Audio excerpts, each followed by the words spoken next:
sudah berbicara tentang besaran satuan, kemudian vektor, dan sekarang sudah disinggung sedikit tentang apa itu definisi dari kecepatan rata-rata. Jadi kalau misalnya kita ngomongin soal kecepatan rata-rata, itu berarti kita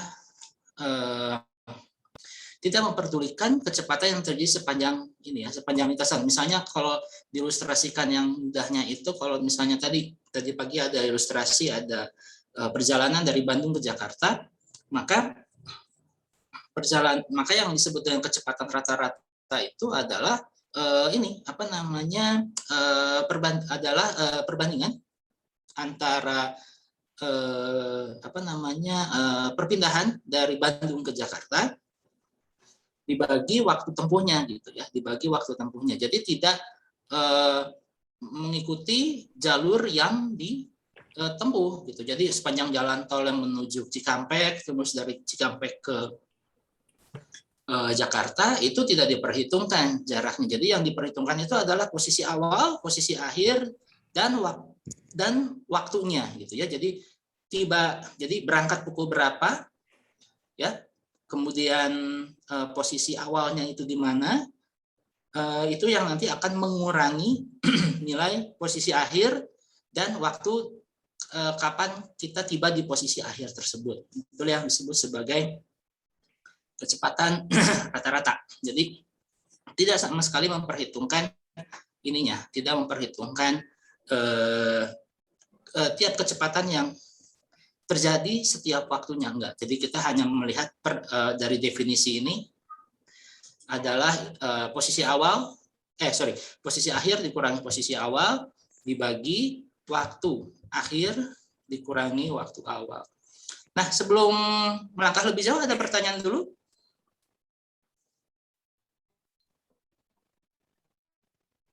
Oh ya, karena ini kuliah siang, ya, dan Anda baru makan siang gitu ya asumsinya. Jadi dipersilakan saja punya refreshment ya untuk menyegarkan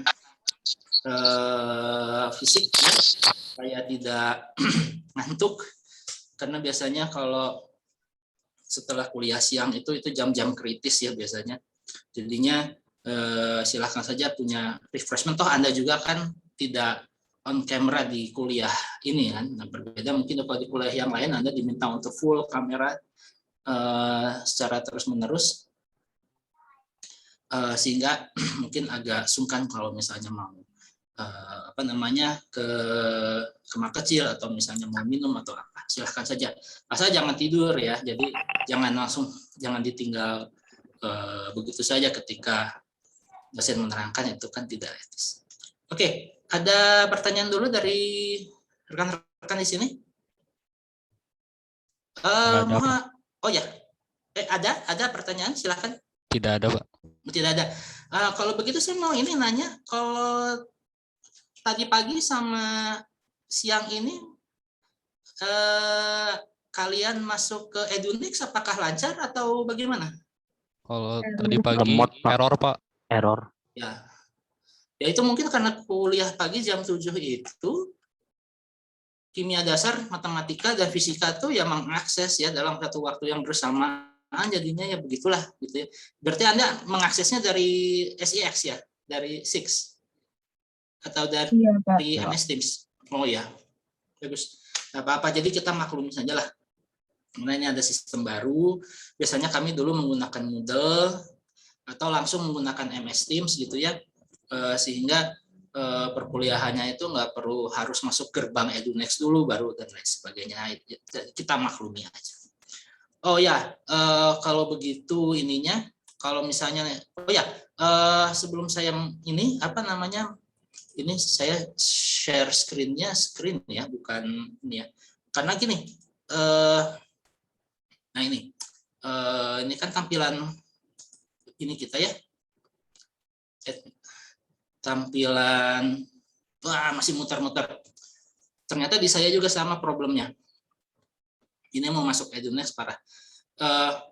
Saya di sini udah mengupdate isi dari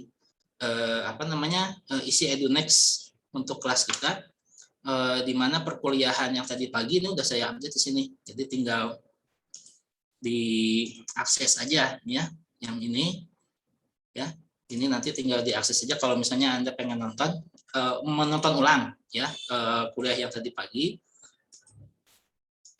Sambil saya ini mungkin karena masuk EduNext-nya lama kali ya, jadi maklum aja.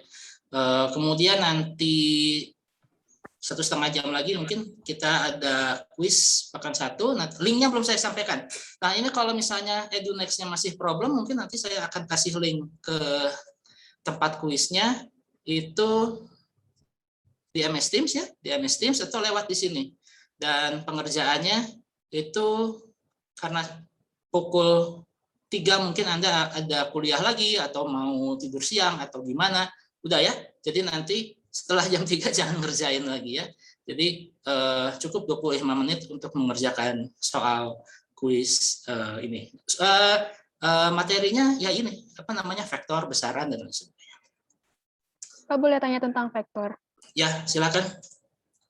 Cara tahu kapan pakai dot product sama cross product gimana, Pak? Ya, halo. Halo? Ya. Apakah terdengar? Terdengar. Tadi putus. Cara tahu kapan pakai dot product sama kapan pakai cross product gimana, Pak? Problemnya kita meninjau variabel yang efeknya itu saling tegak lurus atau tidak. Gitu. Karena misalnya nanti di usaha dan energi, kita nanti akan lihat bahwa yang namanya usaha itu berkaitan dengan gaya yang menyebabkan perpindahan. Jadi perpindahan disebabkan oleh gaya, maka harus ada kesamaan. Ya, harus ada, sebetulnya tidak harus sama, tapi ada, jadi karena komponen gaya menghasilkan perpindahan, maka interaksi antara gaya dengan perpindahan itu dihitung menggunakan perkalian vektor berupa dot product gitu. Karena hasil dari perkalian dot product antara F dengan perpindahan, gaya dengan perpindahan tidak akan menimbulkan besaran fisika lain yang tegak lurus di antara keduanya gitu. Nah, disitulah kita menggunakan dot product misalnya, karena menghitung energi atau usaha berarti ya, menghitung usaha dari fenomena tersebut itu menggunakan perkalian dot product yang outputnya berupa nilai skalar, di mana usaha dan juga energi nantinya itu juga merupakan nilai yang skalar. Jadi di situ penggunaannya bukan ditekan. Jadi betul-betul penekanan ininya kapan kita menggunakan dot product dan cross product itu lihat dari fisikanya, dari fisisnya, dari fenomenanya. Ada efek yang menghasilkan gaya yang tegak lurus nggak? Bukan gaya sebetulnya, variabel yang akan menimbulkan efek atau variabel output yang tegak lurus nggak terhadap input gitu. Jadi inputnya misalnya ada vektor A, ya misalnya perpindahan, vektor B dengan gaya gitu ya. Nah, apakah ada variabel yang muncul yang tegak lurus arahnya? Kan tidak. Kalau tidak berarti dot product seperti itu. Itu ya ininya penjelasan dari sisi fisik. Tapi kalau penjelasan matematik, nah itu saya nggak bisa jelasin ya, nggak bisa jelasin karena kalau matematik sebetulnya kalau dilihat betul-betul dari vektor gitu. Jadi kalau misalnya vektor outputnya itu tegak lurus gitu ya, ortogonal kalau di kalau di matematik mereka bilangnya ortogonal, maka pemakaiannya menjadi cross product seperti itu. Kalau misalnya kita akan menghasilkan besaran yang sifatnya skalar dari perkalian dua buah vektor, maka disebut dia perkaliannya titik seperti itu. Tapi kalau dari sisi fisika yaitu dari output input ya. Inputnya itu vektor apa atau dua variabel atau variabel apa saja ya. Outputnya bagaimana? Apakah dia juga vektor lagi atau bagaimana? Seperti itu. Mudah-mudahan menjawab. Oke, kalau tidak ada, maka kita lanjutkan di review tentang gerak satu dimensi ini. Tadi sudah saya sampaikan bahwa geraknya satu dimensi, tapi sebetulnya dia melibatkan dua buah dimensi, yaitu jarak dan waktu. Karena apa? Fenomena perpindahan objek itu adalah secara fisis melibatkan dua buah variabel, yaitu waktu dan ruang, gitu ya. Jadi misalnya benda ini gitu ya, misalnya penghapus ini berpindah dari sini ke sini gitu kan, berpindah dari sini ke sini. Nah, itu kan selain posisinya yang berubah, juga waktunya juga nambah kan. Nah, itu makanya untuk fenomena kinematika atau pergerakan atau perpindahan posisi suatu benda, walaupun geraknya itu dalam satu arah gitu ya, kanan kiri atas bawah depan belakang, tapi dia melibatkan variabel waktu. Makanya di sini kita punya grafik seperti ini. Ya, punya grafik perpindahan ya terhadap perpindahan terhadap waktu ya, karena itu tadi seiring berjalannya waktu posisi berubah gitu, makanya gitu. Karena ada beberapa dari rekan kita gitu ya mahasiswa ini yang masuk tahun pertama, ada juga yang bingung, katanya satu dimensi tapi kok ada waktu gitu. Sebetulnya dimensinya tuh dari ruangnya gitu, perpindahannya itu hanya kanan kiri depan belakang atau atas bawah saja, jadi tidak melibatkan gerak yang kanan kiri sekaligus atas bawah gitu dan lain sebagainya. Nah, itu udah melibatkan gerak 2 dimensi atau 3 dimensi seperti itu. Itu nanti di pekan depan kita akan belajar tentang itu. Tapi sebetulnya kalau fisika dasar sih sebetulnya masih 2 dimensi sih, tapi 3 dimensinya juga nanti diajarkan, terutama yang A ya. Kalau yang di fisika dasar 1B itu mereka nggak terlalu banyak di 3 dimensinya walaupun diajarkan. Kalau di fisika dasar 1A itu diajarkan 3 dimensi karena ini secara nanti Anda yang masuk teknik fisika dan teknik industri dan lain sebagainya itu mempelajari gerak partikel itu tidak lagi 2 dimensi tapi 3 dimensi. Jadi keseluruhan gerak atas bawah depan belakang atas kanan kiri seperti itu. Tapi sekarang kita ini dulu untuk memperjelas dulu untuk gerak yang 1 dimensinya dulu.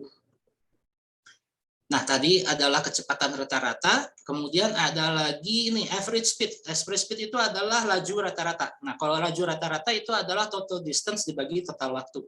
Jadi total distance itu artinya kalau misalnya dari Jakarta ke Bandung menggunakan tol Cipularang, maka kita hitung dulu jarak dari Bandung ke Cikampek, dari Cikampek ke Jakarta.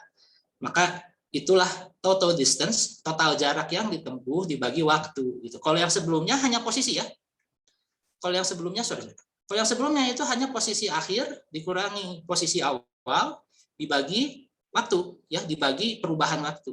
Kalau yang ini adalah total distance ya. Kalau laju rata-rata itu adalah total distance atau total jarak yang ditempuh dibagi waktu. Nah, perbedaannya di situ ya.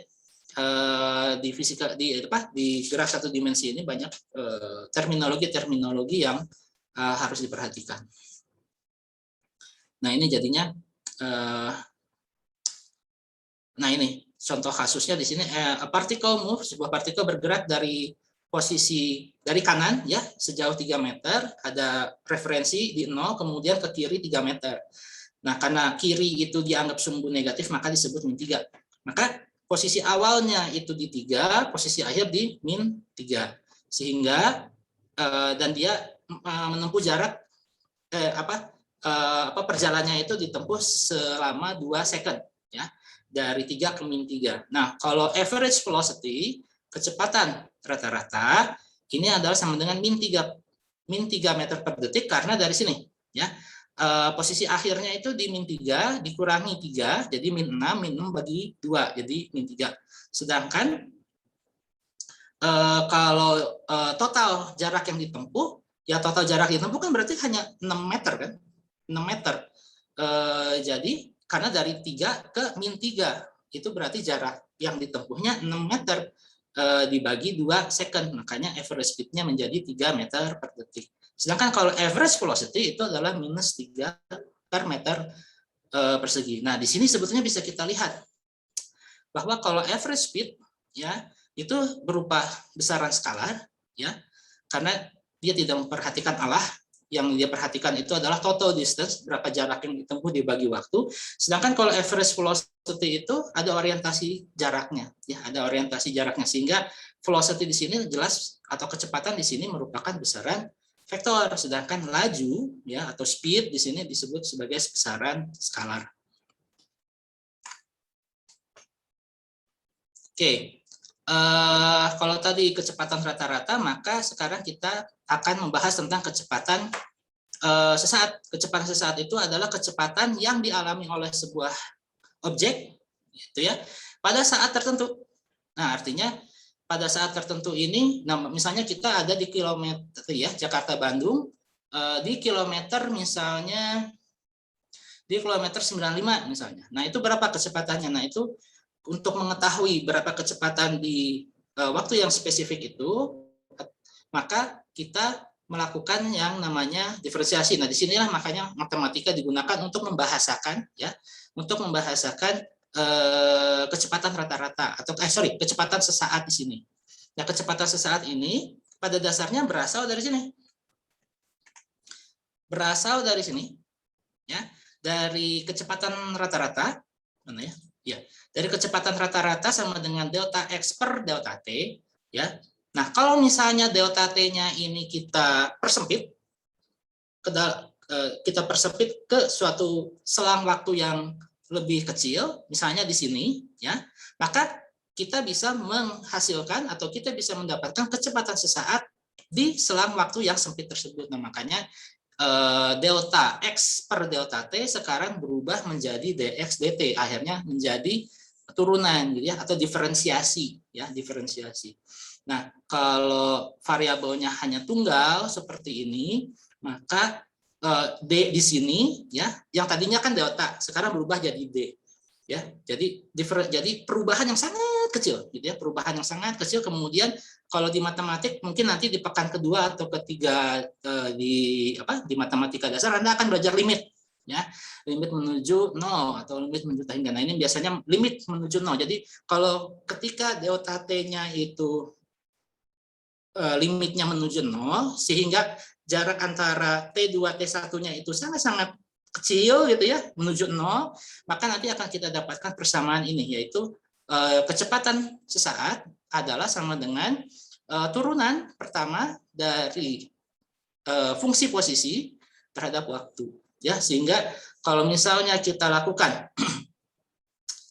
ini, sehingga setelah kita lakukan turunan terhadap waktu sekali, kemudian kita masukkan variabel waktunya di fungsi kecepatan, nanti kita akan dapatkan kecepatan di T yang bersangkutan.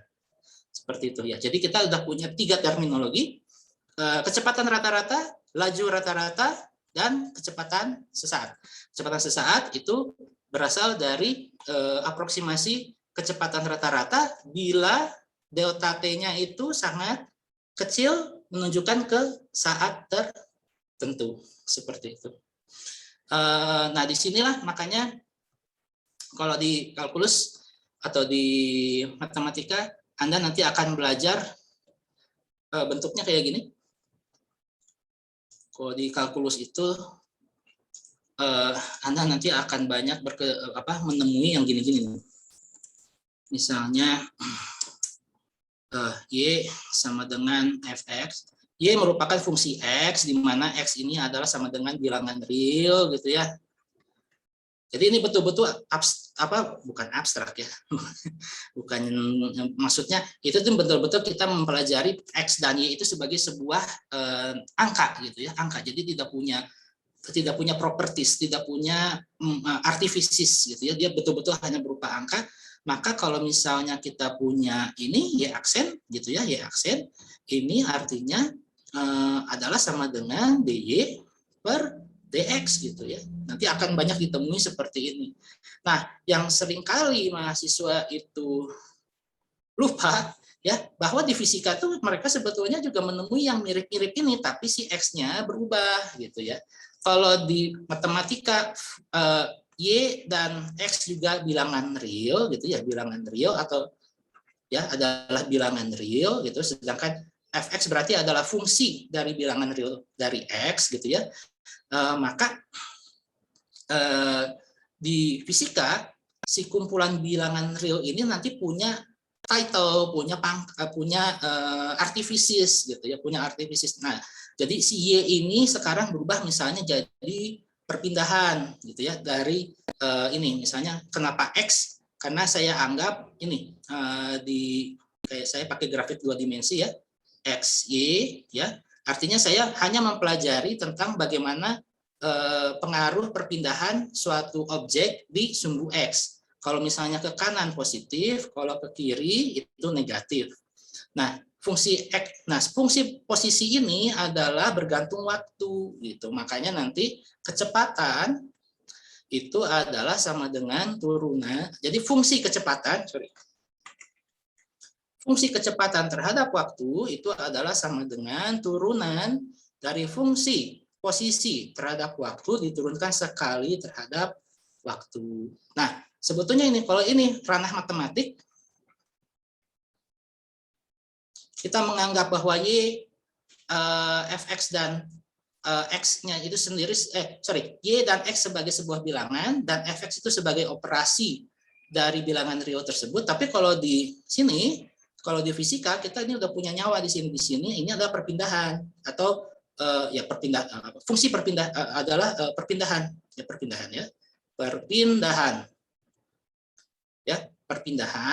ya, jadi ya perubahan posisi dari kanan ke kiri dan lain sebagainya. Sedangkan yang t ini adalah waktu. Nah, lihat ya, dari ini sama ini kan bentuknya sama, turunan sekali gitu ya. Nah, kadang-kadang yang membuat bingung itu ya ini, menerjemahkan ini menjadi ini. Kalau di fisika kita menggunakan apa yang sudah matematika formulasikan ke persoalan fisik yang kita temui gitu. Makanya fungsinya sebetulnya sudah diajarkan tapi mungkin kitanya lupa seperti itu.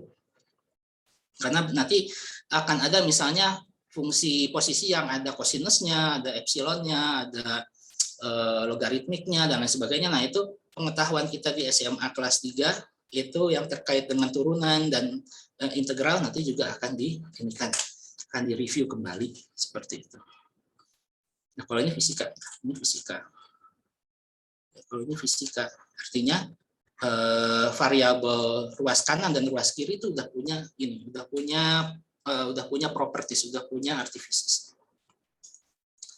Oke, nah kalau di fisika gerak satu dimensi, fisika dasar, kita akan selalu menganggap bahwa yang namanya kecepatan, ya, yang namanya kecepatan dari sebuah benda yang bergerak, ya, dari kecepatan dari sebuah benda yang bergerak itu bisa berubah-ubah, gitu ya, bisa berubah-ubah. Jadi kalau misalnya kita punya benda yang tadinya diam, akhirnya bergerak, ya, artinya yang kecepatannya 0 menjadi punya kecepatan, artinya dia digerak, artinya dia mengalami perubahan kecepatan kan. Nah itu makanya ada ini lagi ya, ada variabel satu lagi yang disebut sebagai percepatan, yaitu kemampuan untuk mengubah kecepatan dari kecepatan awal ke kecepatan akhir misalnya, atau kecepatan tertentu setelah kecepatan awal. Nah di sini laju perubahan kecepatan ini didefinisikan sebagai berikut ya. Kalau yang kata-katanya masih ada percepatan rata-rata, kalau rata-rata itu berarti ini ya, ini artinya adalah kecepatan akhir dikurangi kecepatan awal dibagi waktu yang dibutuhkan, ya seperti ini. Sedangkan kalau percepatan sesaat sekali lagi itu menjadi gini, limit gitu ya. Jadi ini AT, ini formalnya ya, ini matematiknya tuh gini, ini sebetulnya adalah limit delta T menuju 0 dari delta V delta T. Nah, ini sama dengan ini. Ini sama dengan ini. Jadi turunan dari ini. Ini fungsi waktu seperti itu. Nah, sehingga didapatkan nanti ya, sehingga nanti didapatkan bahwa percepatan itu merupakan turunan sekali dari fungsi kecepatan, dan atau dia juga merupakan turunan 2 kali terhadap fungsi waktu. Nah, jadi lihat di sini dari ini ya, dari satuan ya. Mari kita lihat analisis dari satuan. Percepatan dari SMA kita tahu dia itu meter per detik kuadrat. Nah, di sini kecepatan ini apa? Satuannya? Kecepatan satuannya meter per sekon, meter per detik. Nah, DT satuannya apa? Second. Second. Jadi meter per second dibagi second, jadinya sama ya. Ruas ini sama ini sama. Nah, yang ini ya, ini ada tanda 2 kali. Tapi apa yang terjadi? Posisi satuannya apa? Meter. Meter. Maka supaya yang komponen ini sama dengan yang ini, maka DT kuadrat apa satuannya? Second Second kuadrat. kuadrat, ya, betul ya. Jadi seperti ini. Jadi jangan terintimidasi ya, jangan terintimidasi dengan D kuadrat ini. D kuadrat ini artinya hanya menunjukkan bahwa variabel X itu nanti diturunkan 2 kali terhadap waktu 2 kali seperti itu. Kalau misalnya di persamaan yang lain ya, kalau di matematika misalnya saya kembali lagi ke sini. Kemudian ada ini kan Y double aksen itu adalah sama dengan D kuadrat Y per DX kuadrat kan ya. Nah, makanya kalau di sini kita punya percepatan. Fungsi percepatan adalah sama dengan D kuadrat X dibagi DT kuadrat atau sama dengan DV per DT. Ya. Nah, ini tuh sebetulnya identik ya antara persamaan yang ini dengan yang ini.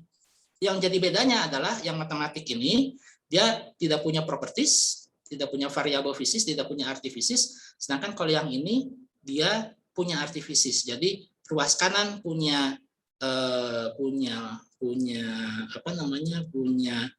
kemampuan untuk menjelaskan suatu fenomena, di sebelah kirinya juga sama. Jadi tidak hanya angka, tidak hanya berupa set dari sebuah bilangan real atau bagaimana gitu ya. Walaupun karena gini, walaupun fisika berkaitan dengan angka, tapi kita lebih banyak menilai bagaimana si fenomena itu dideskripsikan. Jadi bukan kepada bagaimana menyelesaikan, ya walaupun kalau ujian memang harus menyelesaikan soal sih, tapi fokusnya tuh bukan bagaimana si rumusnya ini diinkan, ya bukan secara matematik gitu ya, tapi kita ingin tahu bagaimana secara fisis, dari aspek fisis fenomenologinya itu seperti apa, seperti itu. Oke, ini percepatan sesaat. Nah, ini contohnya ya. Contohnya sebuah mobil bergerak dari kota A menuju kota B dengan laju tetap. Kemudian kembali lagi ke A dengan laju 12 meter per detik. Nah, tentukan laju rata-rata dan kecepatan rata-rata. Tadi disebutkan laju rata-rata ya. Kalau laju rata-rata ini adalah sama dengan total jarak tempuh dibagi delta T. Tapi kalau kecepatan rata-rata ini adalah sama dengan apa tadi? X adalah X akhir dikurangi X awal dibagi delta T. Ya, karena ini yang ditanya ya. Laju rata-rata dan kecepatan rata-rata. Nah, kalau Anda sudah mendownload ini atau sambil membuka ini, ininya jawabannya ada di slide selanjutnya. Laju rata-rata adalah total jarak yang ditempuh dibagi interval waktu, sehingga laju rata-rata itu adalah kalau misalnya jarak dari A ke B, B ke A itu adalah L, maka kalau dari A ke B L, kemudian balik lagi dari B ke A L, maka jarak tempuh total adalah 2L. 2L dibagi interval waktu, ya. 2L dibagi interval waktu. Coba di sini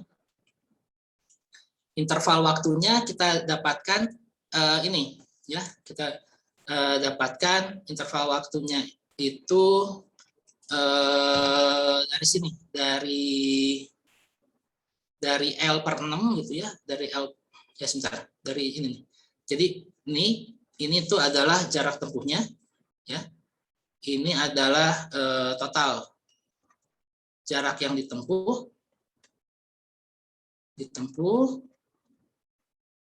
sedangkan ini adalah T1 ditambah T2 gitu ya. T1 maksudnya maksudnya delta T di sini ya, delta T di sini adalah waktu yang dibutuhkan dari total perjalanan itu gitu ya. Dari total perjalanan itu adalah sama dengan ya ini dari A ke B itu adalah T1, kemudian dari B ke A itu adalah T2. Makanya delta T di sini adalah total dari waktu yang dibutuhkan untuk menempuh jarak ini ya. Jadi 8 meter per detik. Tapi kalau dilihat dari kecepatan rata-rata, karena lihat per definisi kecepatan rata-rata itu adalah posisi akhir dikurangi posisi awal. Pada soal kan begini, dia dari kota A ke B kemudian balik lagi ke A.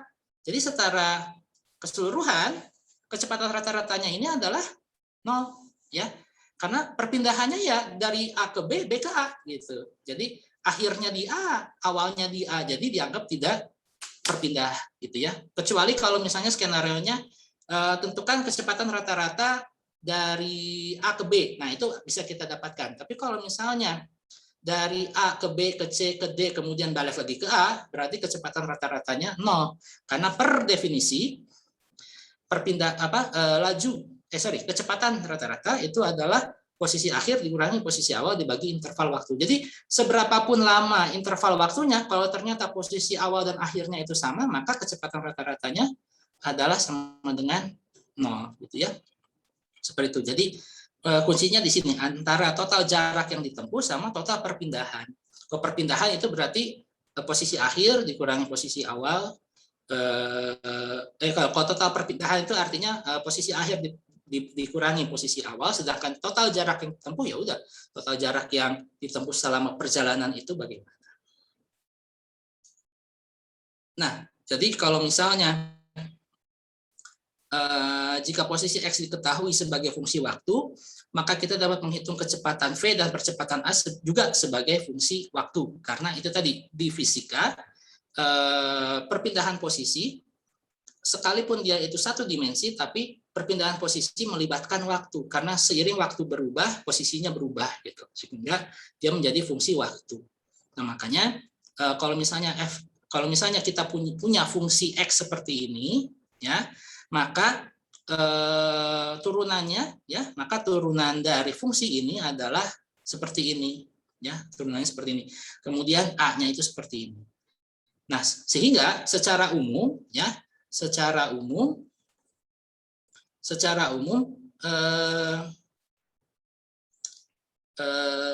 kita pelajari di sini ya, yang kita pelajari di fisika dasar 1 di pekan pertama ini, walaupun kondisinya itu A dianggap tetap, tapi pada kenyataannya di alam A itu yang namanya percepatan dia juga bisa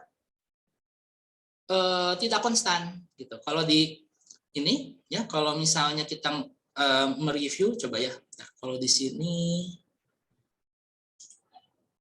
karena ini ya, karena nanti pada akhirnya nanti kita akan mereview tentang GLB dan GLBB gitu ya.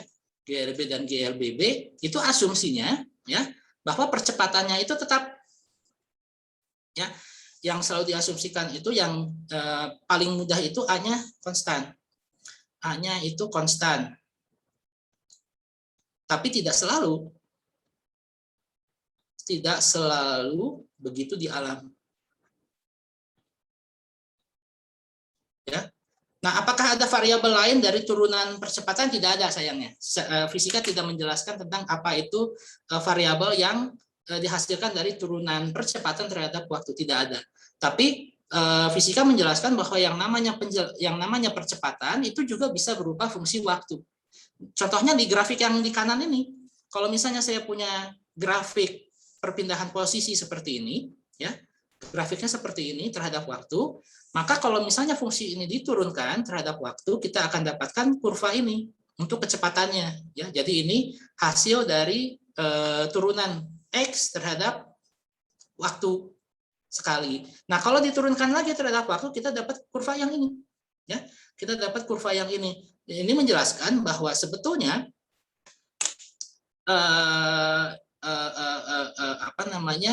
bahwa percepatan itu dihasilkan dari turunan waktu sekali terhadap kecepatan, dan juga bisa dihasilkan dari dari perpindahan yang diturunkan 2 kali terhadap waktu. Nah, A-nya sendiri ya, A-nya sendiri bisa konstan ya, bisa bernilai tetap sampai kapanpun, atau dalam suatu interval tertentu dia nilainya tetap, tapi dia juga bisa berupa fungsi seperti itu.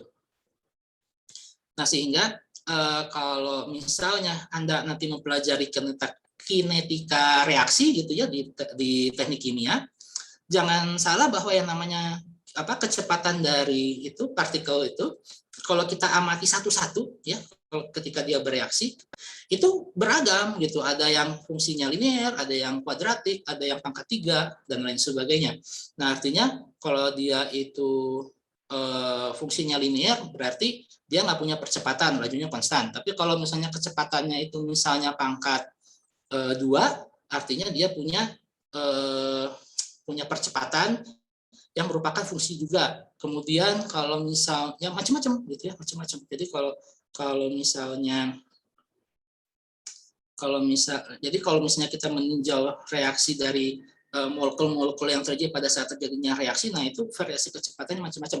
Sehingga yang nanti akan kita pelajari di teknik kimia, mereka biasanya melakukan perata-rataan seperti itu. Ya, silakan. Kursor Bapak nggak jalan. Oh, kursornya nggak jalan. Halo? Ininya nggak jalan? Kursornya? Oh, baru jalan lagi. Oh ya. Mungkin delay ya. Mungkin delay. Seperti itu. Jadi di sini di grafik yang ada di kanan ini ingin mengilustrasikan bahwa sesungguhnya di alam sendiri yang namanya percepatan itu bisa jadi tidak konstan ya, bergantung kepada fenomenanya. Tapi di bab ini ya, coba kita lihat di sini. Jadi, kalau di buku Haliday-Resnick ini dianggapnya A-nya ini nah ini punya bab khusus tentang constant acceleration. Jadi kalau misalnya kita mengacu kepada kasus di mana akselerasi atau percepatannya itu konstan, maka nanti kita akan berhadapan sama yang namanya gerak lurus berubah beraturan seperti itu. Kalau gerak lurus beraturan kan artinya A-nya konstan tapi nilainya berapa? Kalau gerak lurus beraturan GLB. 0 itu berupa konstan ya, jangan salah. Ya, 0 itu berupa konstan. Jadi ketika dia percepatannya 0, maka kita akan menemui kasus khusus yang di SMA dinamai sebagai gerak lurus beraturan. Jadi dari awal sampai akhir kecepatannya konstan. Percepatannya 0. Sehingga perpindahan posisi hanya ditentukan oleh si kecepatannya saja, ya, kecepatan yang konstan itu tadi. Tapi kalau misalnya dia punya percepatan yang konstan tapi tidak 0, maka kita menemui yang namanya ini persamaan yang Anda kenal nih. Ini kan persamaan ini ya, GLB, sedangkan yang GLBB-nya yang ini kan. Ini untuk yang constant acceleration dengan asumsi bahwa A-nya ada. Kalau A-nya ada berarti kita menemui kasus GLBB di mana V sama dengan V0 ditambah AT. Jadi fungsi kecepatan adalah sama dengan kecepatan awal ditambah AT, percepatan dengan T. Sedangkan kalau di GLB A-nya 0. Jadi V akhir adalah sama dengan V awal, sehingga perpindahan posisi nanti akan kita dapatkan adalah sama dengan kecepatan dikali waktu saja gitu. Tapi kalau diketahui bahwa A-nya itu tidak 0, maka ya ini persamaannya menjadi seperti ini. Nah, tapi ingat bahwa di alam itu sendiri kita akan sering menjumpai ini, bahwa yang namanya gerak dari suatu objek bisa jadi punya percepatan yang tidak konstan. tapi dia memiliki punya kurva gitu ya, punya kurva yang berubah terhadap waktu. Misalnya seperti ini. Nah, makanya jangan heran nanti di tingkat 2, tingkat 3 itu kita walaupun geraknya satu dimensi tapi dia punya percepatan yang merupakan fungsi waktu dan tidak konstan. Pak, saya izin nanya, Pak. Ya, silakan. Sebelum terlalu jauh, saya mau nanya yang tadi di awal, saya pengen konfirmasi aja. Jadi kalau misalkan fungsi fx, fungsi posisi, kita turunkan, itu kan jadinya fungsi kecepatan atau kelajuan ya, Pak ya? Oh ya, ada lagi yang namanya kelajuan ya. Iya. Kita di sini pakainya ini ya, kecepatan sih sebetulnya seringnya. Karena laju itu speed biasanya. Laju itu adalah terjemahan dari speed sebetulnya. Di mana speed ini tadi dihitung dari total jarak yang ditempuh dibagi waktu yang dibutuhkan untuk menempuh jarak tersebut sebetulnya. Nah, sedangkan kalau kecepatan rata-rata itu adalah posisi akhir dikurangi posisi awal dibagi perbedaan waktu saat kita mencapai posisi akhir dikurangi waktu pada saat kita mengawali perjalanan itu. Berarti kalau fungsi posisi diturunkan itu jadinya kecepatan, Pak? Bukan kelajuan juga? Kecepatan. Karena apa?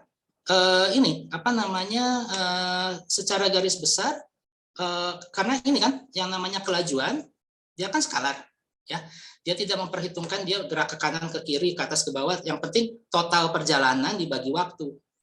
Skalar. Sedangkan kecepatan itu fungsi vektor. Begitu pula dengan variabel vektor. Begitu pula dengan percepatan, sehingga turunan perpindahan yang berupa vektor terhadap waktu itu menjadi kecepatan, bukan kelajuan. Gitu. Berarti nggak ada yang namanya fungsi kelajuan berarti, Pak ya? Fungsi kelajuan tidak. Tidak ada, Pak, berarti ya? Setahu saya tidak, tapi ini ya dari buku terjemahan ya atau buku karangan seseorang yang menggunakan term itu ya, yang menggunakan term itu. Kalau di fisika dasar ITB kita jarang menggunakan fungsi kelajuan. Mungkin itu ini loss in translation atau bad translation atau apalah istilahnya, tapi mungkin dari situ gitu, mungkin dari situ sehingga menimbulkan keraguan atau menimbulkan kesalahpahaman begitu, kesalahpahaman bahwa yang namanya kecepatan, bahwa yang seharusnya dipakai itu adalah fungsi kecepatan, bukan fungsi kelajuan. Namun betul dalam beberapa buku teks ya, bahkan di HD Resnik sendiri kadang-kadang dijumpai ya, kadang-kadang dijumpai interchangeable words itu tadi. Jadi kadang-kadang yang harusnya kecepatan disebut sebagai kelajuan dan lain sebagainya gitu ya. Nah, itu memang ya itu memang karena mungkin ketidaktepatan pada saat dia menyusun buku itu gitu ya. Atau ya itu tadi, karena kan buku teks itu kan biasanya, coba ya saya lihat HD Resnik aja dia pages-nya sampai 1450 kan, jadi kayak bantal gitu kan, bukunya tuh tebalnya kayak bantal. Jadi bisa dibilang kalau editornya itu ngecek sekali itu ya susah gitu ya, sehingga mungkin ada di soal atau di contoh kasus di mana dia menggunakan terminologi yang harusnya itu kecepatan menjadi speed misalnya. Nah, kalau dia itu di bab ini harusnya dia membedakan ya, harusnya ketika membahas tentang gerak di satu dimensi harusnya dia membedakan antara speed dengan velocity. Tapi mungkin di bab-bab selanjutnya kata velocity dan speed kadang interchangeable untuk di buku ini, kadang-kadang ya, bahkan di buku terjemahan dijumpai seperti itu. Nah, makanya hati-hati karena kalau kita berbicara atau sedang membahas tentang ini, gerak satu dimensi ini, antara kelajuan dengan kecepatan berbeda gitu, per definisi di bab ini gitu ya. Tapi ketika nanti kita jumpai soal di tempat yang lain, mungkin ya itu ada digunakan terminologi kelajuan gitu, padahal seharusnya dia itu kecepatan gitu.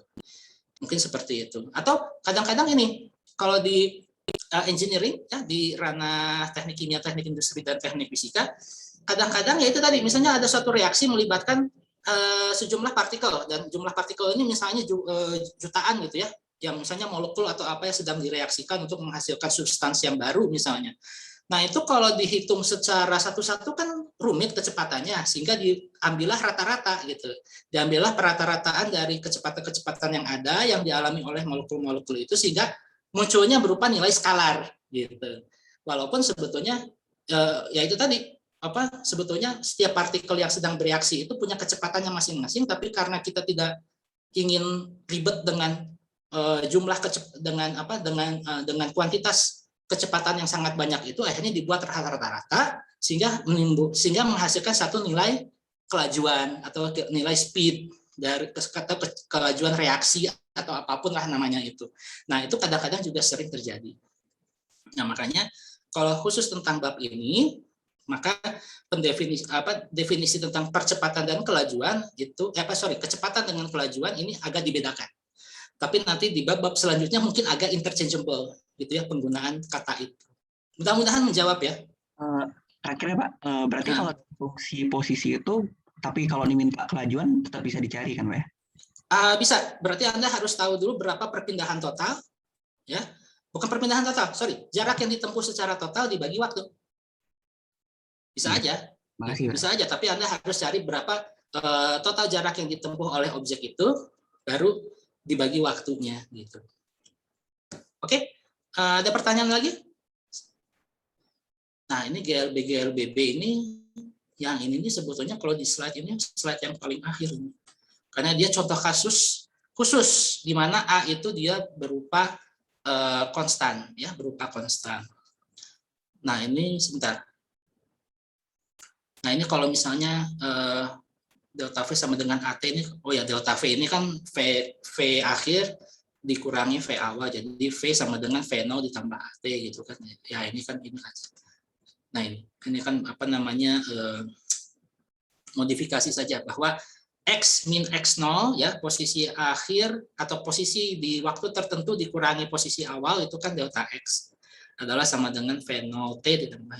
Nah, ini kadang-kadang ya ini ya, kalau ini berarti nah ini kadang-kadang ada apa namanya kerancuan juga di sini. Kalau delta X ini artinya dia perpindahan. Kalau X ini adalah posisi, ya posisi.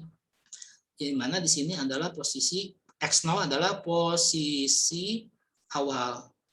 Nah, posisi di suatu waktu tertentu dikurangi posisi awal adalah perpindahan. Makanya ketika X0 pindah ke ruas kiri menjadi X min X0, dia menjadi delta X. Seperti itu. Begitu pula yang ini, V min V0 itu menjadi delta V atau perubahan kecepatan gitu ya, atau beda kecepatan atau perubahan kecepatan dan lain sebagainya.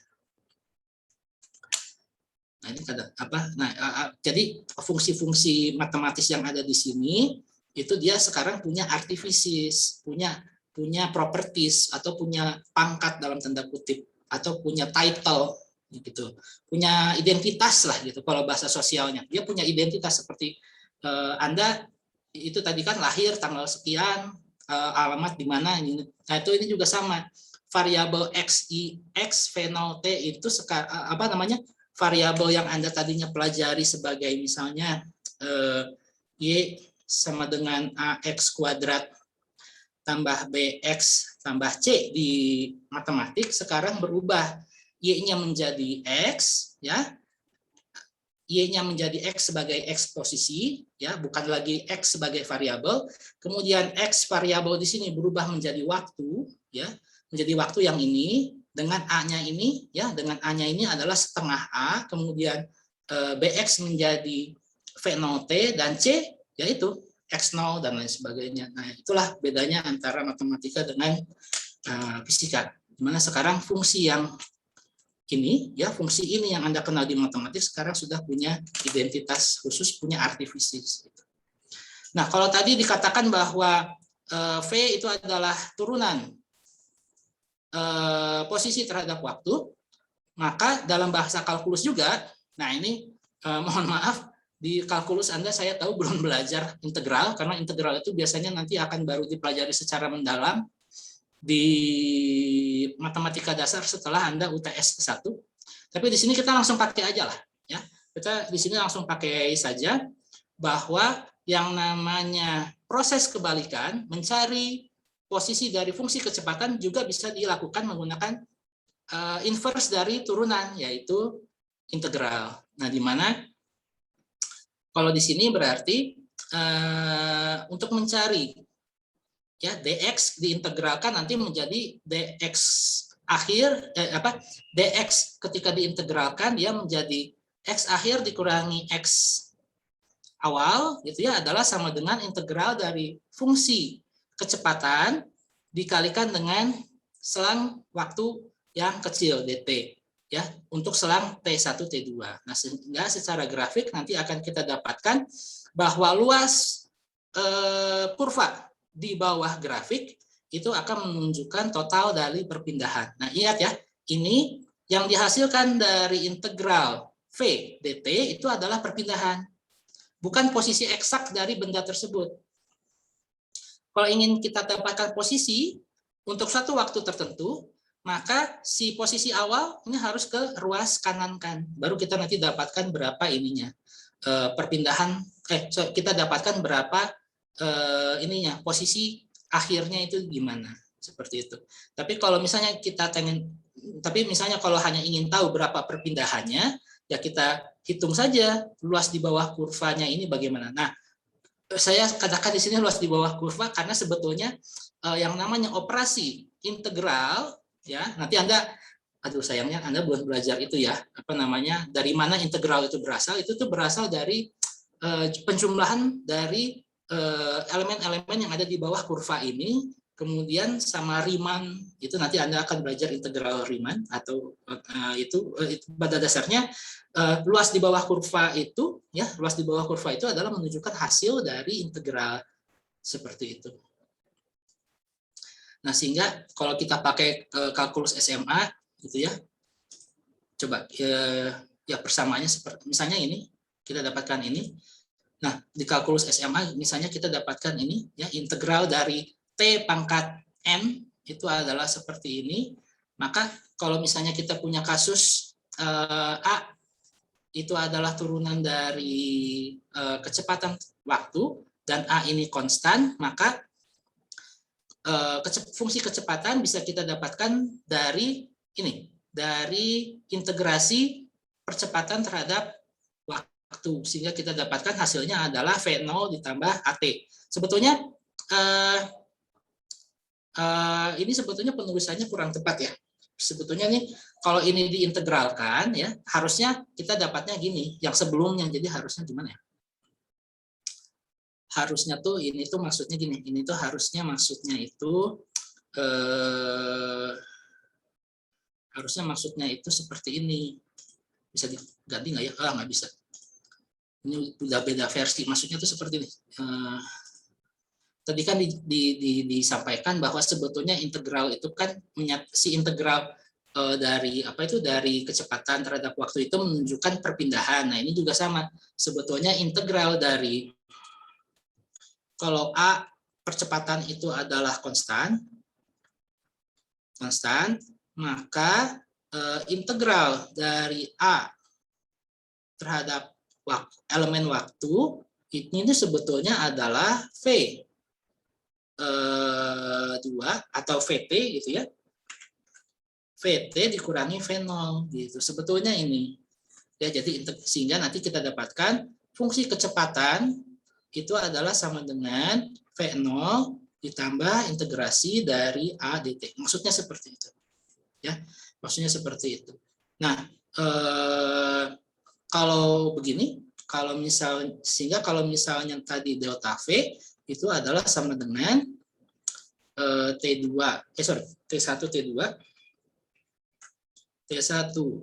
T2 A sebagai fungsi hanya konstan ya. dt, maka di sini nanti akan kita dapatkan V fungsi 2 dikurangi V fungsi 1 adalah sama dengan, ya ini tadi,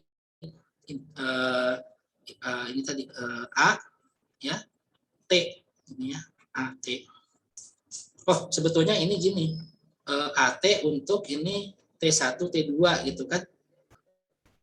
Ya, T2, T1 ini, makanya ini adalah sama dengan A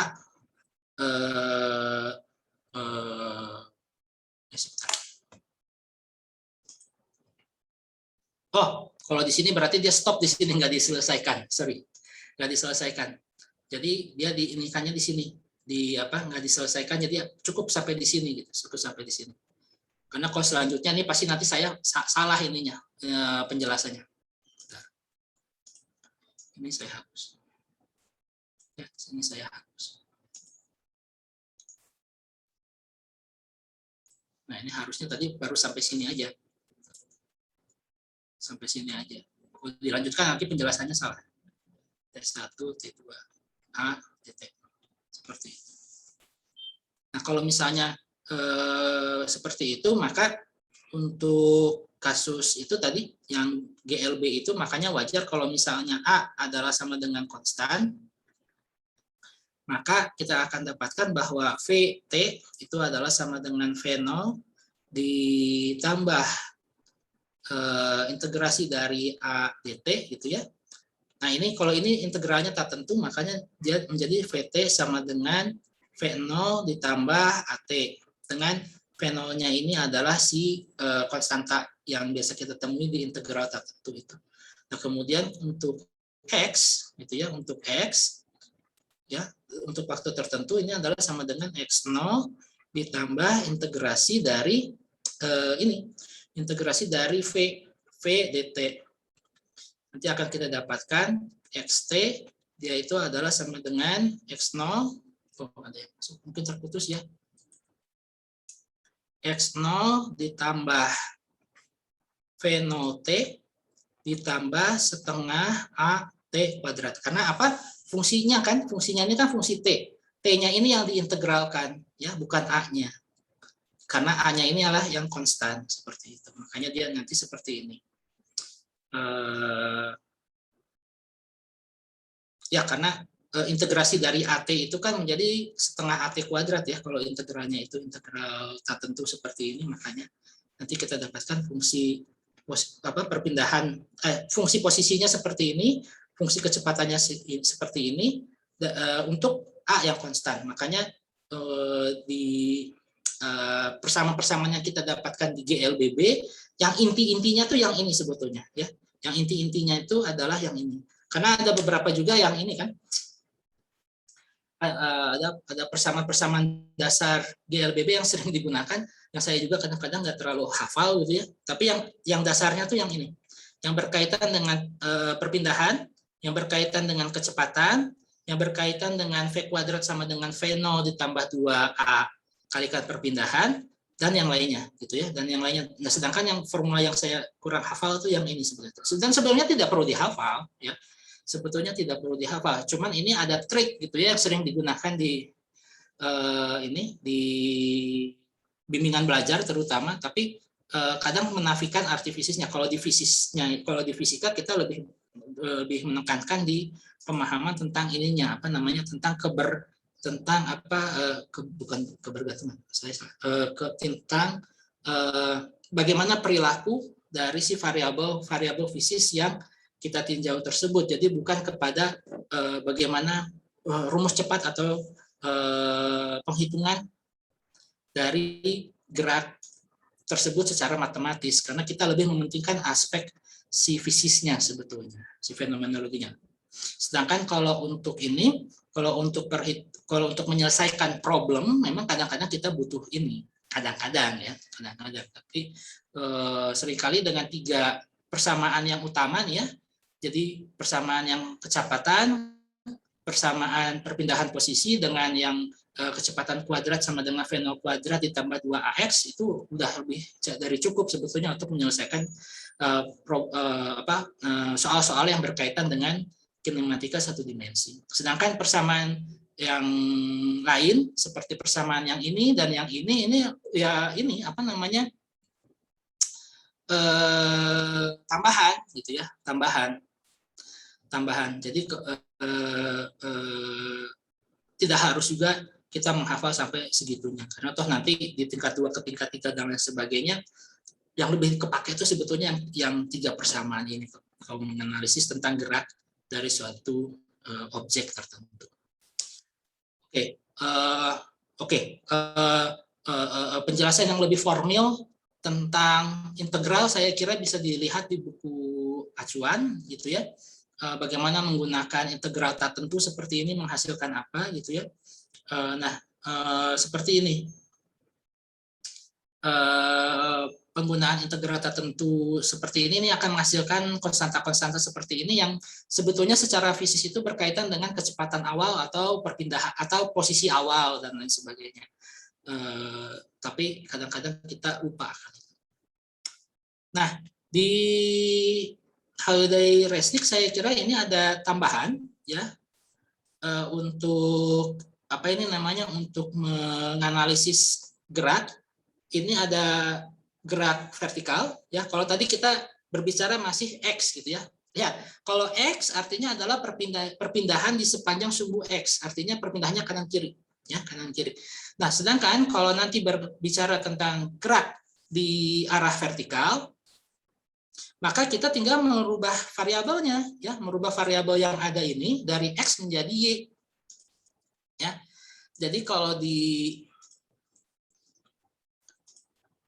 karena kenapa dipilihnya X dan Y, karena kita menggunakan ini, karena kita sebetulnya Y itu sebetulnya kurang tepat ya, karena yang namanya kerangka koordinat kartesis itu ya, yang 3 dimensi ini kan harusnya X, Y, Z gitu ya, harusnya ketika nah ini artinya ini depan belakang ya, harusnya X itu menjelaskan tentang depan belakang, Y itu kanan kiri, Z itu atas bawah gitu ya. Tapi karena kita untuk kesederhanaan gitu ya, untuk simplisitas, untuk alasan kesederhanaan kita memilih X, Y di kerangka koordinat 2 dimensi, maka hal-hal yang berkaitan dengan gerak kanan kiri itu dijelaskan menggunakan sumbu X, sedangkan yang atas bawah menggunakan Y. Padahal seharusnya kalau 3 dimensi yang asli ini kayak gini. Ya, 3 dimensi kartesis itu seharusnya seperti ini. X itu artinya pergerakan di depan belakang harusnya. Sedangkan kalau Y yang kanan kiri seperti itu. Tapi karena kita menggunakan 2 dimensi, maka gerak atas bawah itu menggunakan Y, walaupun seharusnya dia menggunakan Z. Oke, jadi kalau gerak vertikal, ini kita pakainya yang ini ya, pakai yang kerangka koordinat kartesis 2 dimensi, kartesis. Gerak vertikal itu didefinisikan yang tadinya itu pada gerak vertikal yang tadinya kita membicarakan tentang X sebagai fungsi T, X sebagai fungsi T adalah sama dengan X0 ditambah kecepatan kali T ditambah setengah AT kuadrat. Sekarang berubah ya. Kalau di gerak vertikal dia menjadi Y sebagai fungsi waktu adalah sama dengan elevasi awal ya. Elevasi awal ditambah kecepatan awal arah Y ya. Kecepatan awal arah Y ya, atau bisa juga di sini kecepatan awal saja. Karena kita menganggapnya ini gerak vertikal, ini 1 dimensi juga ya, tapi atas bawah.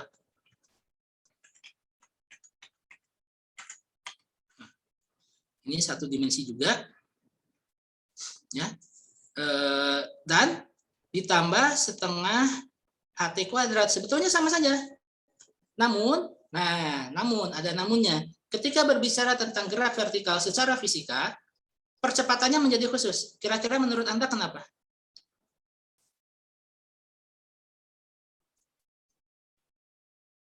Percepatan gravitasi ke bawah.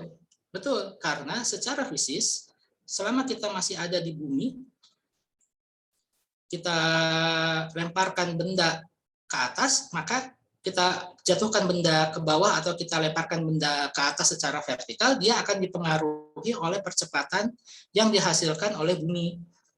Makanya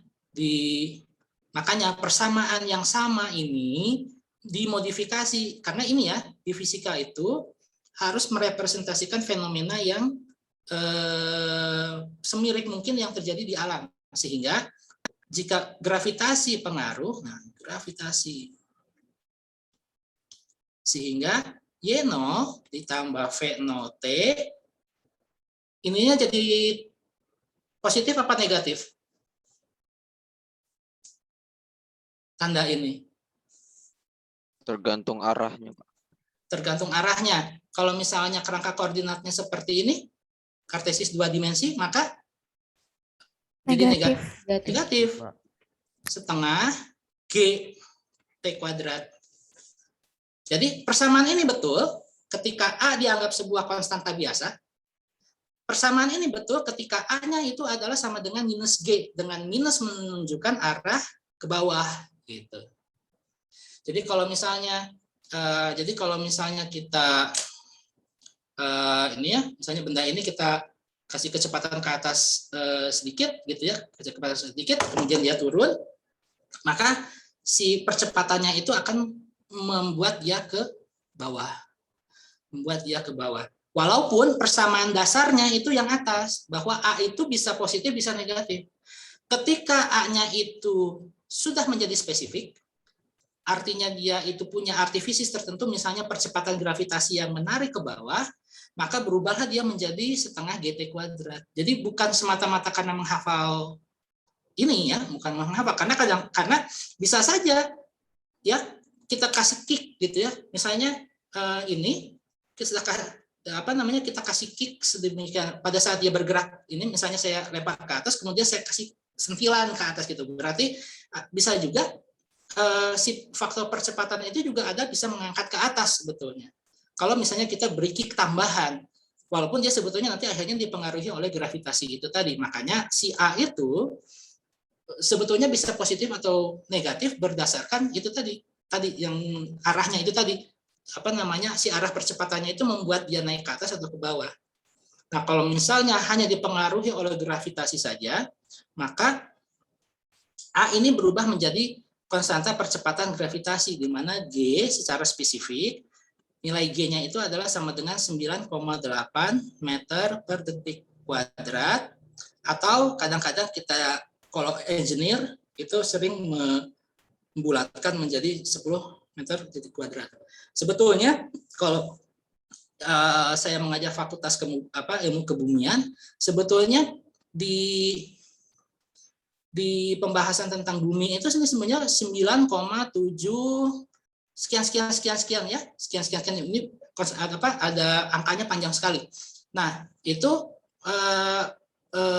nilai ini itu nanti akan merepresentasikan bagaimana kondisi bawah permukaan bumi sesungguhnya gitu. Dia terdiri dari apa? Karena nilai G ini 9,8 ini sebenarnya rata-rata. Maksudnya adalah kalau Anda melakukan pengukuran konstanta gravitasi di Bandung, Jakarta, Cirebon, Mount Everest, Rocky Mountains di Amerika ataupun di Laut Mati ya di Timur Tengah, G-nya beda, ya G-nya itu beda, tidak tepat 9,8, tapi itu ada perubahan ya ada perbedaan di digit di belakangnya ini, ya. Jadi kalau misalnya dia itu di puncak gunung, si G-nya ini semakin kecil, tapi kalau dia itu semakin masuk ke semakin dekat ke permukaan kerak bumi, itu dia semakin besar. Seperti itu. Nah, itu kalau misalnya saya mengajar di Fakultas Kebumian, tapi kalau di sini diperkenalkan saja bahwa yang namanya G itu adalah karena kita ada pengaruh gravitasi untuk gerak yang vertikal, ya, untuk gerak vertikal. Apakah A akan selalu sama dengan G? Tidak juga. Seperti yang saya sampaikan tadi, kalau misalnya objek ini saya kick gitu ya, saya sentil lah gitu ya, kasih percepatan, itu ada percepatan ke atas sebelum nanti akhirnya dia mengalami pengaruh gravitasi ke bawah. Jadi sebetulnya bisa juga kalau misalnya ada kick gitu ya, itu berarti ada ini sama dengan Y0 ditambah V0 T ditambah setengah A kurang G T kuadrat misalnya. Bisa aja seperti itu. Ya. Bisa aja seperti itu. Dengan ini adalah percepatan untuk mengikik dia ke atas dulu, baru dia ke bawah. Seperti itu. Bisa aja seperti itu. Tapi ini saya hapus saja supaya tidak dijadikan sebagai ada persamaan ini diingat gitu ya. Sehingga nanti pas ujian salah menerapkan, ini saya hapus saja. Tapi maksud saya adalah yang namanya percepatan di sini untuk konteks gerak vertikal, di fisika kita berhadapan sama yang namanya konstanta gravitasi yang membuat dia jatuh ke bawah. Makanya ada G ini. Nah ini masih juga bagian dari gerak vertikal. Jadi gerak satu dimensi, walaupun dia geraknya itu vertikal. Seperti itu. Ya. Nah free fall itu kalau misalnya kita menjatuhkan benda, mudah ya. Free fall artinya kita menjatuhkan benda yang memiliki kecepatan awal 0, kemudian kita lepas gitu ya, gitu. Nah itu nanti kecepatan awalnya itu 0, sedangkan Y0-nya itu adalah 0 karena permukaan bumi itu dianggap 0. Makanya beberapa kasus kadang-kadang ditulisnya langsung seperti ini di buku-buku itu. Di buku-buku fisika SMA dan lain sebagainya kadang-kadang langsung ditulis sama dengan V0 T min setengah GT karena menganggap bahwa Y0 itu di sini di permukaan bumi sama dengan 0 meter elevasi bumi, elevasi rata-rata gitu ya. Elevasi rata-rata min sea level gitu ya. Sama dengan 0, makanya langsung ditulis seperti ini. Walaupun sebetulnya dia ada Y0-nya itu. Ya, seperti itu. Yang terakhir ini berkaitan dengan analisis grafik. Ya, analisis grafik. Kalau analisis grafik, ambil contoh dari mana ya yang enak ya? Kalau analisis grafik ini berarti biasanya nanti Anda diberikan grafik kecepatan gitu ya. Coba ya di sini ada nggak ya ininya contoh kasusnya ya? Oh sayangnya nggak ada ya. Atau coba saya buka dulu dapur saya. Di stop sharing dulu. Saya buka dulu dapur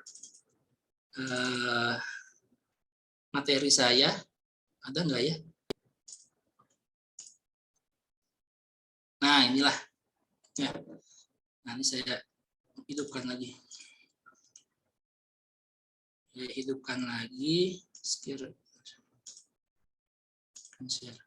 Nah ini analisis grafik. Jadi misalnya Anda diberikan grafik perpindahan terhadap waktu atau kecepatan terhadap waktu. Nah jadi misalnya dari grafik ini Anda diminta untuk menentukan misalnya perpindahan dan jarak untuk selang waktu 0 sampai 8 second. Kecepatan rata-rata dan laju untuk selang waktu 0 detik sampai 8 detik. Kecepatan sesaat pada T sama dengan 1 detik dan 6 detik. Dan percepatan rata-rata untuk selang waktu 1 sampai 6 detik. Atau di sini ada kelajuan nggak? Atau misalnya diminta untuk menentukan kelajuan dan lain sebagainya. Nah ini caranya mungkin ya ini sudah dijelaskan ya sebetulnya secara panjang lebar di video pembelajaran itu. Tapi kalau misalnya di sini perpindahan dan jarak, misalnya ini perpindahan ya, perpindahan itu berarti displacement untuk 0 sampai 8 second. 0 ini ada posisi, fungsi posisi terhadap waktu. Ya, berarti ini dan ini variabelnya X. Jadi dia pergi, kalau positif dia ke kanan, kalau negatif dia ke kiri. Ya. Nah, perpindahannya itu dihitung dari posisi awal dan posisi akhir, ya. Posisi awal dan posisi akhir. Posisi awalnya di 0, posisi akhir di 0. Makanya perpindahannya 0, delta X-nya 0. Karena dia dari posisi awal pindah, ujung-ujungnya di tempat dia bermula. Makanya perpindahannya 0. Tapi jarak tempuhnya ya adalah dari sini ke kanan 10 meter, ya. 10 meter, kemudian ke kanan 10 meter, kemudian ke kiri berapa nih? 5 meter ya. Kemudian dia ya main-main dulu ya, main game dulu, makan siang dulu atau apa gitu ya. Tapi ini ordernya detik ya, nggak mungkin makan siang. Jadi ini kayak orang main kejar-kejaran gitu loh, ke kanan, ke kiri, diem gitu ya, terus ke kiri ya, kemudian ke kanan lagi. Nah, jadi ini perpindahannya ini adalah 30 dihitung dari ini 10 tambah 5 ditambah berapa nih? 5 ke min 5 berarti 10 ya. Ini 10, ini 5 ditambah 10 tambah 5. 10, 10, 5, 5. Jadinya 30. Perpindahannya 30. Nah, jadi kalau misalnya dari sini diminta untuk menghitung laju rata-rata, nah itu bisa tuh. Nah, kalau di sini yang justru diminta adalah kecepatan rata-rata. Karena perpindahannya 0, maka kecepatan rata-ratanya 0. Sedangkan laju rata-ratanya, nah ini, 30 dibagi 8. Kemudian, kecepatan sesaat saat T sama dengan 1 detik. Nah, bisa dilihat di sini, grafiknya ini untuk posisi terhadap waktu ini, grafiknya adalah linear. Kalau linear, maka sifatnya kan kayak gini. Kalau ini grafiknya bentuknya linear, maka dia itu kan bersama linear. Coba. Bersama linear di matematika Anda belajar AB tambah X. AB tambah X, salah kan saya? AX tambah B. Maka kalau di sini di fisika berarti perpindahannya ini adalah sama dengan V dikalikan T ditambah X. 0. Ya, posisi awal ditambah kecepatan kali T. Ya. Nah, ini berarti di sini ya, karena ini adalah fungsinya linear ya, fungsinya linear. Kalau misalnya dx dt ini berapa? Kalau diturunkan terhadap waktu sekali, fungsi ini berapa? Apa yang saya dapatkan? Kecepatan ya? Kecepatan ya? Nah, kalau misalnya saya turunkan lagi dv dt 0. Untuk grafik yang linear seperti ini, untuk perpindahan, maka A-nya sama dengan 0. Artinya ini kita berhadapan dengan problem yang berkaitan dengan gerak lurus beraturan, di mana A-nya sama dengan 0. Sedangkan kecepatannya ini konstan. Untuk yang ini, ya, untuk yang ini. Untuk yang ini nanti beda lagi. Jadi di sini kita punya V1, kita punya V2.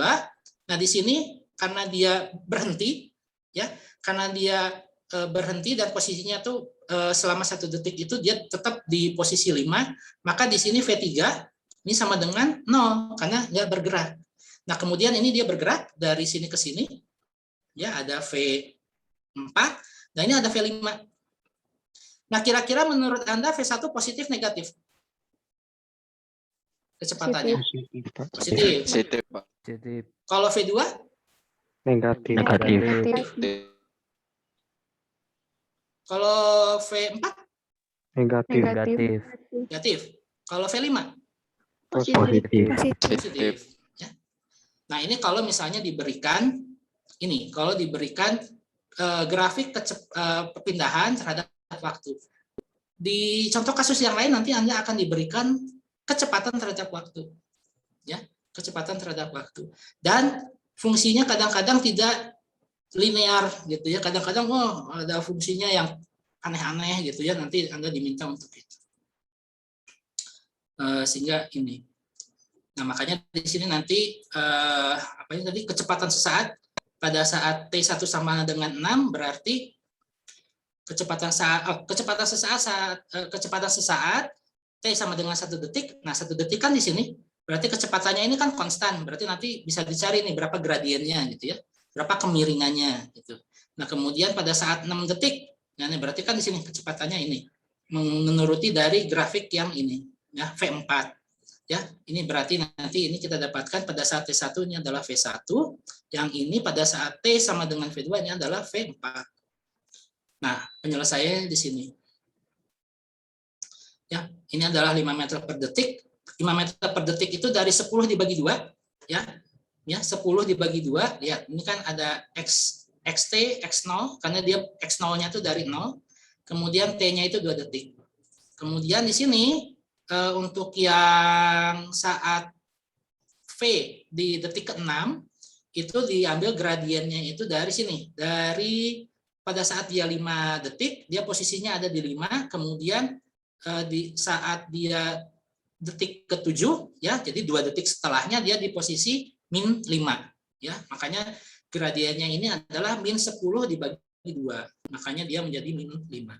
Sedangkan percepatan rata-rata ya ini tadi, percepatan rata-rata itu adalah kecepatan awal, percepatan akhir, percepatan rata-rata itu adalah sama dengan kecepatan akhir dikurangi kecepatan awal dibagi selang waktu, seperti itu. Sehingga nanti didapatkan percepatan rata-ratanya itu adalah sama dengan min 2 meter per detik. Seperti itu. Oke, tapi ini percepatan rata-rata. Oh ya, percepatan rata-rata untuk selang waktu 1 sampai 6. Karena kalau percepatan rata-rata untuk 1 sampai 7, untuk selang 1 sampai 8 detik beda loh ya. Ya. Percepatan rata-rata untuk selang waktu 1 sampai 8 detik itu beda. Karena ini yang diminta adalah 1 sampai 6 detik, maka saya harus tahu kecepatan di ini 6 detik dikurangi kecepatan di 1 detik. Sehingga nanti saya dapatkan penyelesaiannya seperti ini. Ya. Seperti itu. Oke, ini free fall, ya ini makanya ada minus, makanya kita ada ini dan lain sebagainya. Dan lain sebagainya. Bila bejat dijatuhkan dengan kecepatan awal, misalnya gadget dijatuhkan. Misalnya ini gadget saya, kemudian kalau ini kan dilepas gitu ya, dilepas jatuh. Tapi ini misalnya kalau dibanting gitu ya, nah itu artinya dia punya kecepatan awal. Nah itu hati-hati. Kadang-kadang ini nih, karena kalau misalnya si ini ada kecepatan awal, itu si V0-nya itu nanti bisa berubah orientasinya dari positif ke negatif seperti itu. Oke. Sampai di sini ada pertanyaan dulu sebelum Anda persiapan untuk kuis. Silakan. Pertanyaan dulu. Ini nanti saya update ya PDF-nya, jangan khawatir. Nanti saya akan update di EduNext. Mudah-mudahan EduNext-nya nggak rewel. Sehingga Anda bisa akses nanti setelah kuliah berakhir. Sedangkan kuisnya nanti kita mulai pukul 14.35 ya, 14.35. Jadi kita masih ada waktu 10 menit. Kalau ada yang mau ditanyakan, silakan. Maaf, mau nanya. Ya, silakan. Yang slide 55 boleh dibuka lagi nggak? Boleh, bentar ya. Sebentar. Screen share. Oke, yang ini. Kalau itu tiga grafiknya waktu kondisi percepatan tetap, Pak. Nah, pertanyaan bagus. Pertanyaan bagus. Ini kalau ini percepatannya ini dianggap konstan ya, 1 meter per detik kuadrat. Sehingga ketika dia itu diintegralkan dan didapatkan fungsi kecepatan, ya dengan kecepatan awalnya ini 0 gitu ya, kecepatan awalnya itu 0, maka didapatkan grafik yang ini, grafik yang linear seperti ini.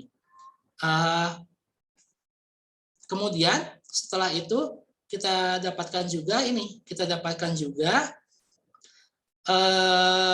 hasil ini ya, hasil dari integrasi. Oh sebentar.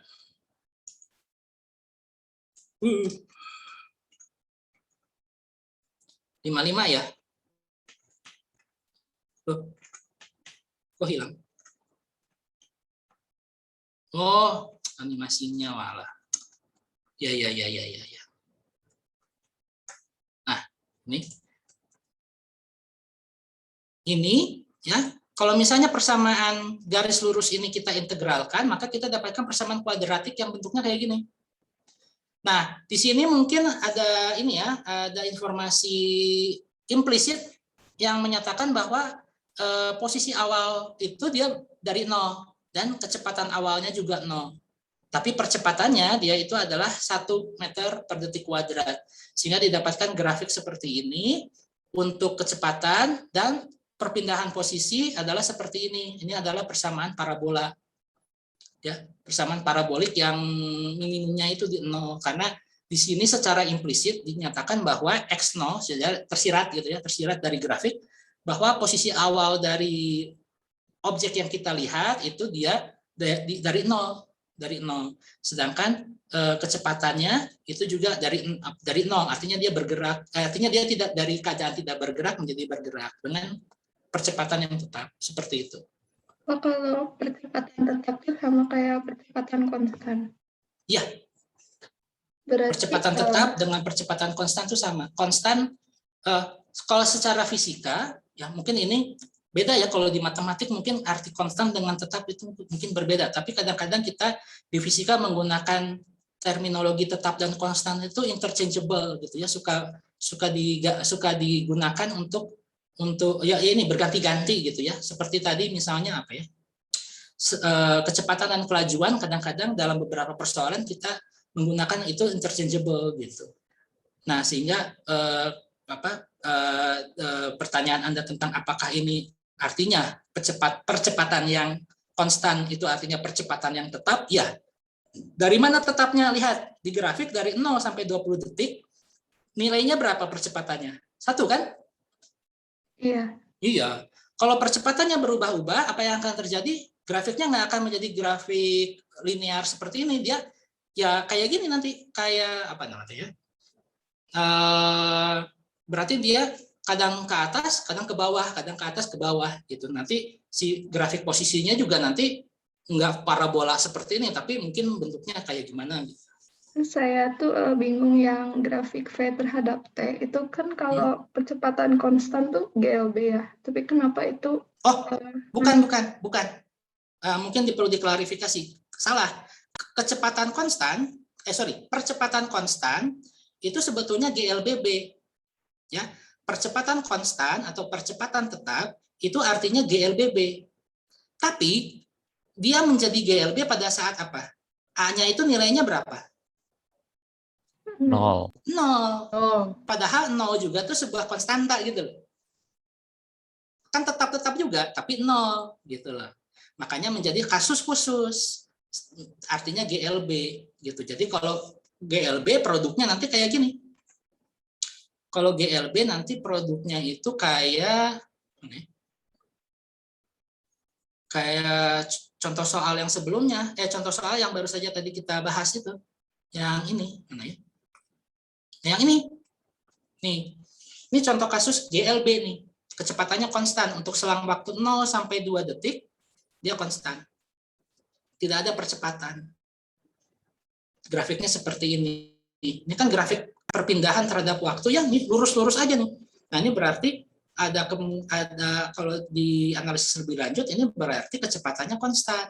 Karena fungsi ininya nih linear, ini. Fungsi perpindahannya kan linear seperti ini.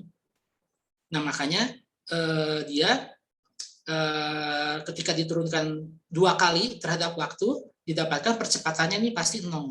Ini adalah contoh soal yang ini adalah contoh soal yang GLB, bukan GLBB. Nah, contoh soal GLBB nanti bisa Anda temuin nanti di spoiler ya dikit ya. Di kuis nanti Anda dapat tuh. Untuk GLBB dengan kecepatan konstan, GLBB untuk percepatan konstan tapi untuk selang waktu tertentu ya. Jadi ada selang waktu tertentu dia percepatannya positif, ada pada selang waktu dia percepatannya negatif ya. Jadi kalau yang ini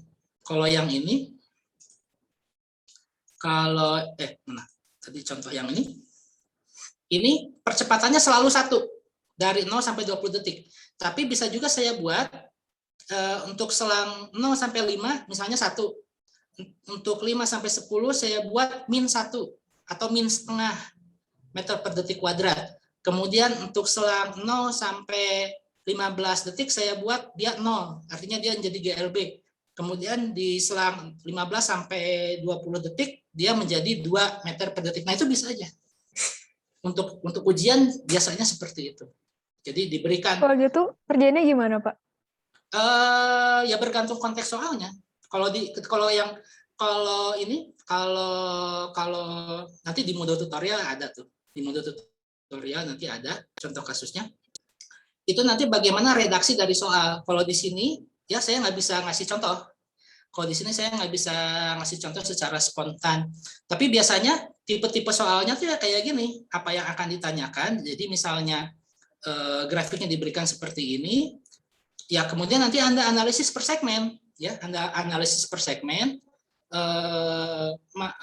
Bagian mana yang memiliki percepatan positif, mana yang memiliki percepatan 0, mana yang memiliki percepatan negatif, dan lain sebagainya. Sehingga ketika Anda diminta untuk menjawab misalnya ini ya, perpindahan, kemudian berapa jarak tempuh total gitu ya, kemudian tentukan kecepatan rata-rata, laju rata-rata, ya Anda tinggal kembali lagi ke definisi yang awal tadi. Oh, caranya begini-begini. Karena kalau pertanyaan mungkin cenderung sama nih, yang ditanyakan perpindahan, kecepatan rata-rata, kecepatan sesaat, percepatan sesaat, dan gitu-gitu ya. Tapi yang diubah-ubah tuh ininya, bentuk dari si grafiknya. Cara penyelesaiannya ya itu, Anda harus analisis. Gitu ya. Anda analisis per segmen, itu apa yang terjadi di situ. Apakah GLB, apakah GLBB, atau apa gitu ya, seperti itu. Apakah GLBB dengan percepatan positif atau GLBB dengan percepatan negatif, seperti itu. Oke. Nah, ini dapurnya saya tutup dulu. Saya mau masukin ininya, link kuisnya ya. Pertanyaannya nggak terlalu susah kok. Maaf Pak, kalau Ya. kuisnya bisa dikerjakan lewat handphone tidak, Pak? Bisa, Soalnya mudah-mudahan bisa. Ini makanya kita uji coba ya, uji coba dulu. Misalnya ini kita Ini uji coba di EduNext atau di mana, Pak? Ini saya sih buatnya sebetulnya di Google Drive ya. Buatnya menggunakan Google Sheet. Tapi linknya ini mau saya taruh di EduNext. Makanya ini saya ke dapur dulu untuk ini. Ke dapur dulu untuk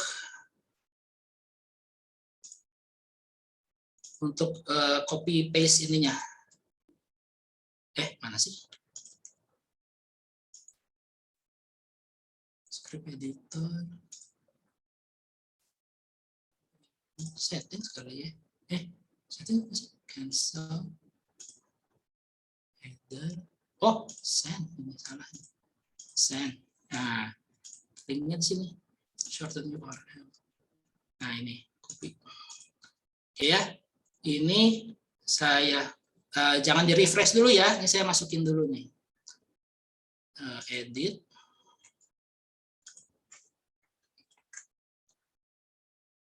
Ini.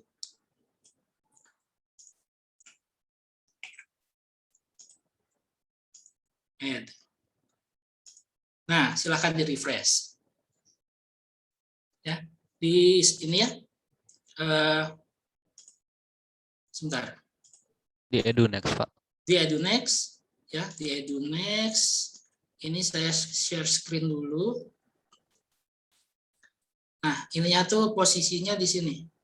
Wah, ya di sini ya, di modul 1, kuis pekan 1. Ya, saya ini view mode dulu. Nah, view mode dulu. Ya, di sini nih, udah ada nih. Silakan dikerjakan 25 menit. Ya, silakan dikerjakan 25 menit. Karena ini ya kita tes juga sih, pengen tahu kalian ininya apa namanya, situasi di tempat masing-masing juga bagaimana. Kalau nggak bisa mengakses di sini, saya ke MS Teams juga lah, Pak. Ya, MS Teams yang punya kelas kita. Di sini saya juga ini, misalnya sini, ya, sini. Pak, ya, izin silakan. tanya, emailnya email pribadi atau email yang dari ITB, Pak? Yang dari ITB coba. Baik, Pak. Yang dari ITB. Nah, ini di MS Teams udah, sama di itu udah. Nah, nanti setelah pukul 3 nanti saya hapus. Udah susah kok. Ya ada sih 2 soal yang ini. Ada 2 soal yang harus Anda analisis, tapi harusnya nggak terlalu susah.